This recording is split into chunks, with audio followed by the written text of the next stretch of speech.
Are you ready to take bold action and live a life of brilliance? Welcome to the Bold and Brilliant podcast, where women leaders share inspiring stories about daring decisions that shape their businesses, their lives, and their careers. Today, I'm with the fabulous and amazing Urmi Hossain. Urmi is a woman who wears many hats. She's a self-published author, speaker, blogger, podcast host, polyglot, mentor, and holder of both the CFA and CAIA designations in finance and investment. Urmi works in the financial services industry in Canada, where she currently resides. I'm really excited to share Urmi's story and have you meet her as I just met her. Her resilience, risk-taking, and transformation will inspire, encourage, and support your personal and professional growth and space. Welcome, Urmi, to the Bold and Brilliant podcast. Welcome to the Bold and Brilliant podcast. I'm so excited to have you here. Thank you. Thank you for having me. Absolutely. Well, I am thrilled to get to introduce you and to talk with you because we haven't really gotten to know each other super well yet. And so this is going to be a learning for me, as well as introducing you to our Bold and Brilliant podcast family. So really excited to share you with this new audience. So let's start back a ways, a little bit about how you got going, maybe a little bit of your origin story from your life, how you got into business, when you became an adult, etc. Like, tell us a little bit about how you became you in the beginning. For sure. So, my name is Urmi, and I am currently based in Montreal, Canada. However, my story goes really back in time. I am originally from Italy. I was born and raised in Italy, and both of my parents are from Bangladesh. So, I am what I consider a third culture kid. I have lived a big chunk of my life in Italy. However, I moved around a lot within Italy. I went from the south to the north. I went to the UK, came back to Italy, and then moved to Montreal. And I think at some point when I was living in Italy, I thought that I was going to basically become either a therapist or maybe a tourist guide, but then life took a different turn and I moved to Canada where I did my degree in finance and I started to work in finance. I'm a proud woman in finance and I do have a lot of passions besides working. So I'm a self-published author, speaker, YouTuber, blogger, a big advocate of women's empowerment. I'm a mentor, and I'm part of an organization called Women in Leadership, and I'm the co-chair of the Montreal chapter. Amazing. Okay, so that is a lot. That's a lot of moving around, a lot of change. And so when you came to Montreal, that was to go to university. Yeah, Um, yeah. The, okay. yeah, there was other personal reasons too, but eventually I was going to like go to university because my plan also was to study. And Mhm. so yeah, I moved here, did my university and everything, and it's been 15 years, which is crazy because I'm like, oh my gosh, has it been that long? Time flies, time flies. What made you decide to go into finance after thinking that you were going to be doing other things when you were younger? So it never crossed my mind that I was going to be in finance, to be honest. I like no one ever spoke to me about finance at home. I didn't even know what it meant to invest, to save, to budget. Like I didn't know any of those things. And then what happened is when I moved here, I knew that I wanted to be in business and I did international business as a major, but I hated it. I just Mm, hated it. And I don't like using this word, but I did hate it. And finance was my minor. So I took one course and I gave it a shot. I was like, let's see how I feel about it. And I knew that there was a lot more demand when it comes to finance and accounting in the job market. And I just fell in love with it. I just that's great. I just fell in love with it. It became my major. I didn't think twice. It was like I'm gonna be in finance and I'm gonna be like in it until the day I die. So it's been 10 years that I'm in the industry. I pursued a bunch of designation in finance even after like I graduated, and now I am finally doing what I have studied. So I love that. I love that. So what comes to my mind is going to school for international business, then finance, et cetera, as a woman in those fields, even in school, let alone going into the industry, that's an unusual choice. It's even, 10, 15 years ago, it was even more unusual choice. Thankfully, in 2026, we're a little bit more in the forget about all of those blocks that were in front of us when we were young. We're empowered and we're going to, go after it. But making that decision and staying with it like takes a certain level of kind of self-belief and Mm. understanding that there's such a unique place for you in that industry because of the male dominated side of things. Let's speak to that a little bit. You know what? I didn't even know finance was male dominated when I decided to switch. It never Did you crossed find my that mind. not really true while you were in school? Were there a lot of women in the program? Now, let me tell you this. Okay, As great. Let me tell you this. I did not like it never crossed my mind that finance was male dominated. But the fact that I've been in the industry for 10 years and then I think back about it, let me tell you Mm-hmm. this, we were 10 women, I think, in the whole classroom, and I think there were like 50 men. So it was Mm-hmm. already male dominated from when I was going to school. And it's even more true now that I'm in the industry. Like I can see, when I'm searching for companies, checking who's like working there in the management team, I can see that it's very predominantly like male dominated, and there is also a lack of diversity at times. That's another issue that I find. Do think things are changing, things are evolving, but it is still a lot of work as a woman to always, stand up, make yourself visible, make yourself like seen, heard. Like it's always a little bit more challenging, but I am here to stay. So deal with it. I love it. I love it. Okay. Yeah. Isn't it interesting? I had a similar feeling when I was in corporate. I've been out for about 14 years, but I worked, in the corporate world for about 17 years before that. And my boss was a woman. Actually, I worked for a consulting firm. We were small and we were women, two women owned our company, but all of our clients were larger corporations, more male dominated, all of that. And I never saw any or felt any limitations in it at the moment. But then you look back, it's that hindsight. You look back and it's like, oh, this happened and that person said this or that. Like it's a lot easier in hindsight to Mm-hmm. recognize when, Mm-hmm. instead of when you're in the water. Once you get out of the water, you can see what the water looks like, right? You can't do it when you're in the water. Yeah. Yeah. Yeah, I love that. And thank you for touching on not only being a woman, but a woman of color. Clearly, this is not a perspective that I personally have experienced, but I want to highlight you for that strength as well, because that's another battle that you have to constantly be aware of, whether it's a current fight or just an awareness Yeah. that you are navigating when you're, like you said, you're looking at new companies and who's in their management team and what are their policies and what are their actual practices, not just their policies, right? Mm-hmm. Yeah. One of the things that you mentioned when we were kind of talking before recording today is the idea of belonging versus like participating. Mm-hmm. And I find that belonging is becoming uh, a really dominant kind of word, theme would be a better word, a theme that's, was made popular many years ago. Brene Brown, thank you very much. But also, I think these days it's very much in the forefront again. And is that something that you're experiencing as well? For me, for me, belonging means different things. I think for me, the word belonging came when I think about my own culture. I think I was searching for that belonging when I was growing up. Like I wanted to belong to the Italian community, but at the same time, I wanted to belong to the South Asian community. Mm-hmm. But I was always super aware that I did not look Italian. I Mm-hmm. just don't.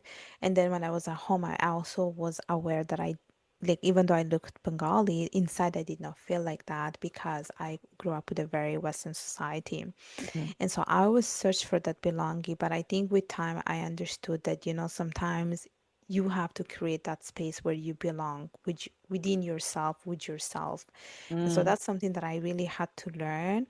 And even now, like now that I'm like much older, when I think about belonging, like I feel like we're always seeking belonging because we just want to feel accepted and we're always seeking validation. But I started to let go of that. Like I think I want to just belong to myself. That's how I see it. I So love for that. me that's what it means. Yeah. Yeah, that is so true.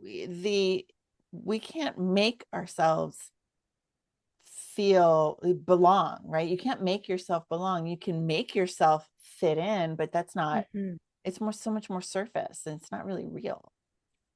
Yeah, I love that. Exactly. So, you had this multicultural growing up, trying to find your place, belong to yourself, all of these changes going into finance. And at some point, you decided to make a change. You made some bold decisions and changed a direction a little bit, and not a direction so much, but made a decision. So, what would you say was that bold decision that changed things for you? Honestly, my bold decision was when I moved to Canada. Okay. Yeah, because, and I will tell you this, and I think about it quite often. Like, I moved to Canada and I'm here in a new city where they don't speak the language that I grew up speaking. So here, especially Montreal, like it's a bilingual city, so they speak English and French. So I'm Right. find myself going to university and I'm studying in my third language, which is English. Mm-hmm. And I'm not even like using Italian anywhere. And then I started to work. Of course, I was still using English, but then a few years ago, I started to work for a company where they speak French.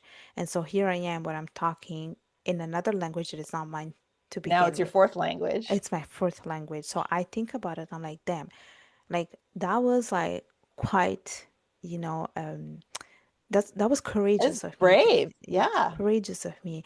And here I am, and I remember thinking, okay, like I moved to Montreal for other reasons, but I remember reading about Quebec in my school books when I was in Italy, and I'm Mhm. wondering what the hell is Quebec? And here I am living in it, Yeah. so moving, like leaving Italy, moving here, not knowing anything about like this country, it was quite a bold decision for me. I didn't know like what was the culture like. I didn't know what they eat. I was wondering, do they even have Italian food? Like here I'm leaving Italy. But it gave me so much like ways to grow and also to transform myself. And I think it gave me opportunity to do like many things, to look into, to search for the possibilities. I feel like that's how I see Canada. And probably I would have not got that if I was living in Italy. I don't Hmm. think I would have. Yeah. The potential The that potential opens there. up Yeah. from going someplace that you don't really know much about, if anything. And that, like you said, speaks two whole languages outside of the two whole languages you already know. I mean, I can't imagine what that's like. Like that would be like me moving to Portugal. I don't know Portuguese at all, but it's still a Western country too. So maybe I don't know, like maybe it wouldn't be the same, but I can totally see that. My perception of Canada, and I have a bunch of friends who are in Canada and have visited several times different cities, is that it's very multicultural. Did you find that there was a lot of acceptance because of that, or did you still struggle to like find a place where you could feel at home? You know what? Yes, it is very multicultural, and I feel like you can easily blend in. That's Mm, how I felt about it. You just blend in easily because you just have so much variety. You just like you walk on the street, you ask a question to someone such as where are you from, and they will tell you, oh, I'm here, I'm all from the there. countries. Hmm. Whereas in Italy, it wasn't like that. Like people would just say, "Oh, I'm Italian," like sono italiana," like they would just say that, right? Yeah. And so I feel like I could easily blend in, but then it made me also realize that blending in it meant that I'm not standing out. Yeah. Yeah. It's like there's a little bit of a comfort because you know you don't have to worry about being different because everyone's different. Hmm. But then what, yeah, what makes you different when you don't have to That's it. worry about being different, but you want to be seen as different and unique and special and stand out? And I think it made me appreciate a little bit more about me living in Italy. Italy is always my home, and I remember always being the one who's different in the classroom. Like here Mhm. we have, a girl whose parents come from Bangladesh. Like I remember it was always like people would You were always that point, girl. yeah, I was that girl, So it's in a way I did not like that when I was growing up. But now when Sure. I think about it, I'm like, no, I think I appreciated it. That I was like like people were pointing out at me. So Yeah. Well, and you can, when we're adults, we can appreciate what that did for us, even though in the moment we didn't really know what it was doing for us or appreciate it in the moment because as a child you want to fit in, yeah, absolutely. You don't want to yeah. stand out unless I'm generalizing, that's not true for necessarily every person, but it's true for a lot of us. As for me, people always ask me, I'm 6 feet tall, we haven't met in person, but I'm 6 feet tall, and people always ask me if I was always that girl in school, and I didn't actually get tall until almost out of high school. So the answer is no, I was just another girl at school. So I can appreciate though the idea of being like that girl, being the one that can be singled out, because I moved a Hmm. lot as a young person as well. I went to Hmm. 5 different like elementary schools, first to sixth grade or whatever. So I was always the new girl. So you Hmm. stand out in that way, similar way. But I think that that forms us. There's things about that experience that are formative to us that we don't Hmm. appreciate until we're older. That's it. That's exactly it. Like now I appreciate it more compared Yeah. to before. Yeah. As someone who does a lot of networking, being in women in leadership, and I think you mentioned you're in Toastmasters, so you do speaking, right? There's confidences that you bring to the rooms that you join because you've been that girl before. You've been like, who's that person Yeah. pointed out, and you can like own that now instead. Yeah. Yeah, I think so. And I do think that those like my past experiences, they gave me a lot more confidence and like even joining different groups such as Toastmasters, Women in Leadership, doing a lot of like mentorship and networking events, Mhm. like the fact that I moved, let's say, to Canada, which was completely unknown, I think it gives me a confidence to also join these other groups that are unknown to me, but I have the power, like I feel very confident of like Yeah. seeing what they are all about and then figuring it out later.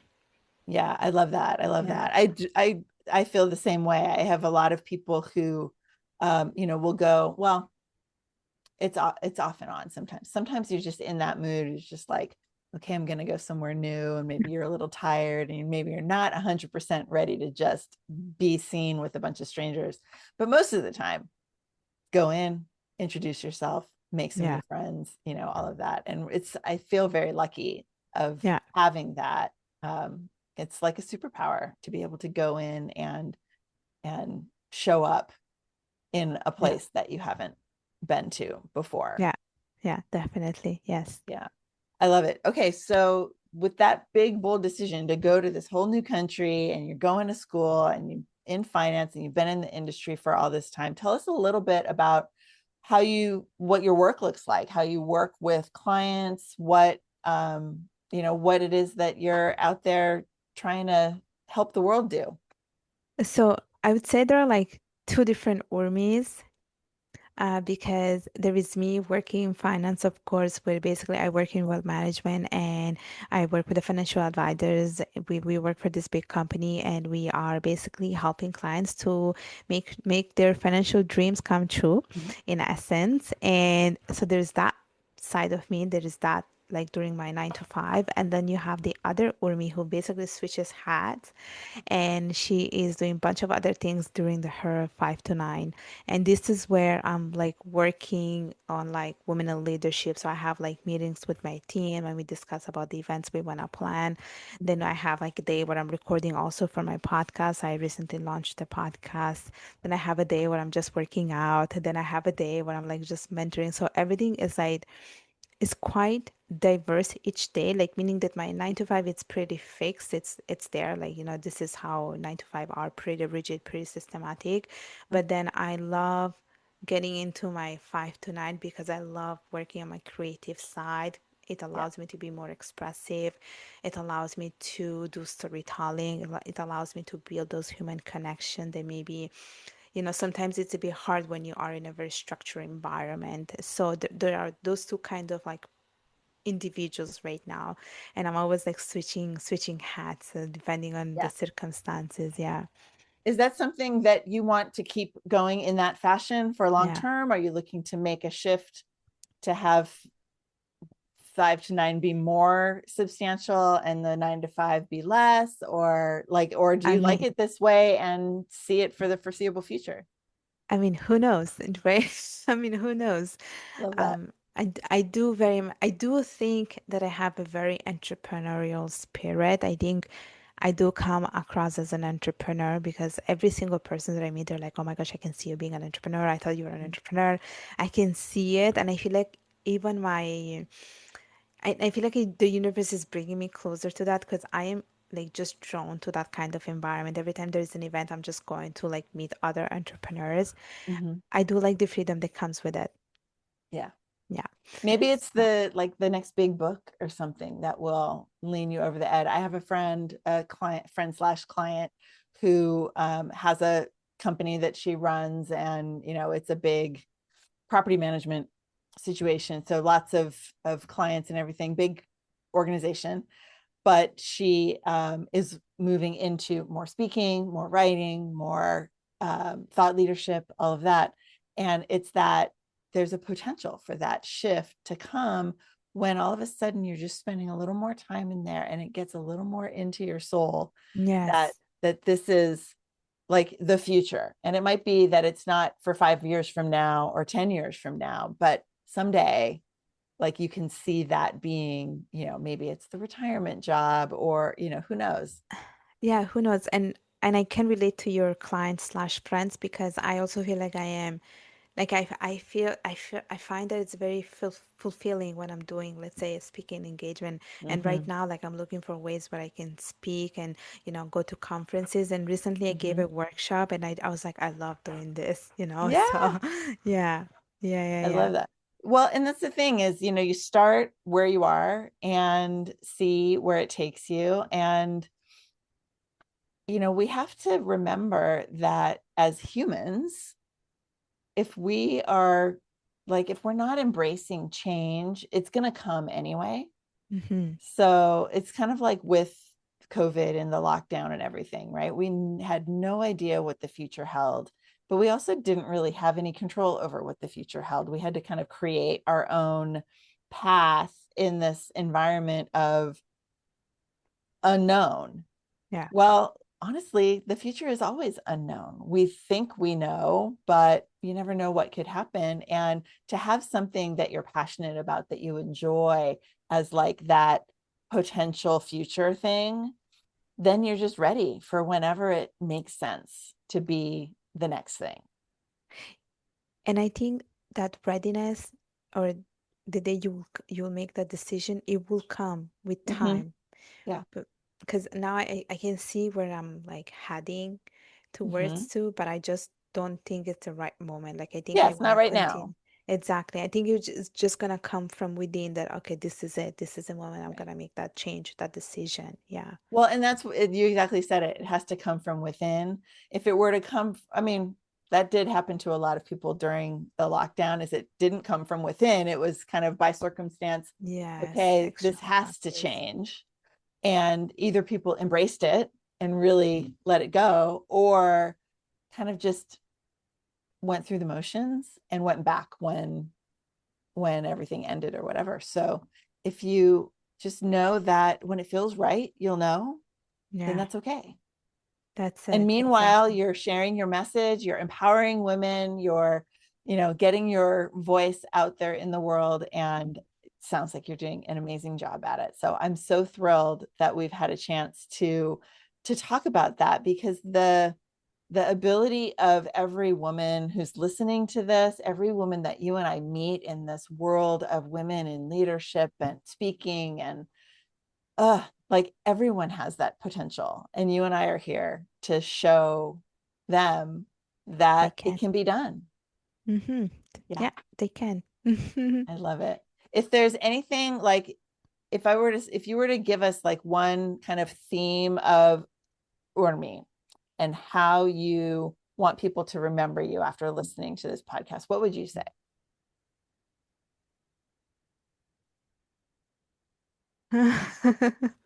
So the final encouragement would be to always take time to invest in themselves, Mm, whether it is through, knowledge, reading books, taking courses, doing self-care. It's important to take care of ourselves and see ourselves as an asset. And it's something that I've been doing a lot with myself. Like I'm always taking time to read, to learn, to listen to things, and it's important. Knowledge is power, and with knowledge, we will make more informed decisions. yeah, I love that. And if I could add on and connect with others who are doing the same, Yes. right? Grow your community, because I know that that's what you do as well with women in Yeah. leadership, your chapter and all of that. Connect with others who are doing the same, because together we're so much more than the sum of the parts. Yeah. Yeah. Beautiful. I love it. I'm a big fan of this personal improvement and self-care and all of those things too. So I love that Nice. philosophy. Urmi, I'm so glad that we had a chance to get to know each other a little bit today. And I know that this is just the beginning. I know that the people who are listening to this are going to want to reach out to you. I've got your general links and things like that. Where's the best place for people to get to know you a little bit more? Definitely LinkedIn, so people can connect with me through LinkedIn. It's Urmi Hossain, and people can also find more about my podcast through Stories Beyond Borders, which is available on Apple and Spotify. And I have an Instagram account with the same handle, and I also have a YouTube channel called Urmi Hossain. And if people want to find out about the work that I do with women in leadership, they can just Google Women in Leadership Foundation Canada and look for the Montreal chapter to connect more with us and to find out what we do. Awesome. Yeah, I hope that I do have some clients that are up in that part of, not in Montreal per se, but in the region. So hopefully I'll make sure that they get information so that maybe they can get a chance to connect with you personally. And I'm thrilled. You have so many things that, like, there's so much value in the work that you're doing. I hope that we can continue to stay connected and bring more people into your world, because it's a beautiful world. Thank you. I'm so thrilled. Thank you so much for being here. And we'll see everyone again soon on the Bold and Brilliant podcast. Thank you for listening to the Bold and Brilliant podcast. I'm your host, Tracie Root, and I want to invite you to check out the show notes, find out where you can connect with our guests, find out more about what I and the Gather community have to offer you, and be sure to subscribe to this podcast on your favorite platform. Thanks so much.